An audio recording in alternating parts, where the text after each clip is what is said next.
wanting the ball to get down on the ground and running as fast as possible, I'd say probably play it more in the middle or back of your stance, and you're looking at almost a straight back, straight through kind of motion. I like to think of low and slow, like a full swing, but we're not doing a full swing, right? So low and slow, I want to keep my club as low to the ground as I can without any wrist hinge. It's a one lever action. Pitching, which we covered, 2 lessons ago, in lesson 1 a little bit, we touched on that. It's going to be more of a hinge.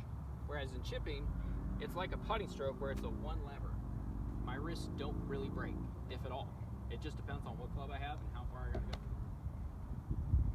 So my face will typically be square to my target, my stance slightly open, because at impact, if I took a full swing, my hips need to be open at impact.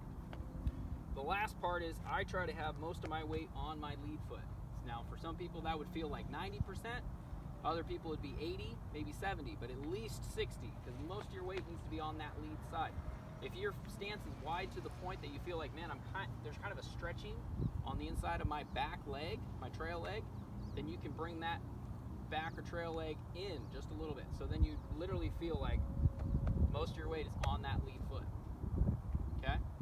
Because that's one thing that I'll notice for most players is when they go like this, they try to make sure it's here, but they almost feel like there's a stretching here. And the moment they take it back, it's like they kind of want to shuffle back. If you have your feet almost closer together or your stance more narrow, you can't really do that. You can't really move your weight because it's stable in one spot.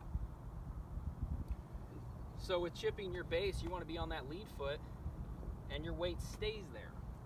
This is not a shifting motion. This is similar to kind of bunkers, which we'll cover next time, but your weight stays more forward in your stance. Stays forward at address, stays forward all the way back, and when you make impact and through. Most of your weight's up here. Anyone ever heard that before? Maybe once, twice? Do you actually practice that? Yeah, okay. It's the same with each club you have too when you're chipping, whether it's a 7-iron, pitching wedge, sand wedge, lob wedge, doesn't matter. If you're chipping, most of your weight's on that lead side.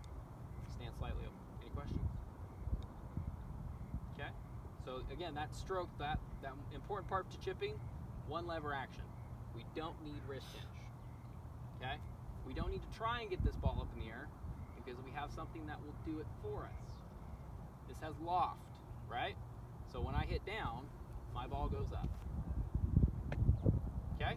Any questions? From there, it's once you get comfortable with that technique, that you're just trying to maintain that triangle position that we create at address.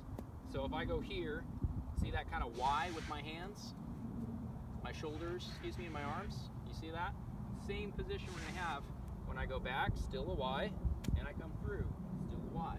I don't need to flip, I don't need to hinge, I'm just going one lever action and it's rotating those larger muscles, upper body, just like a putting stroke.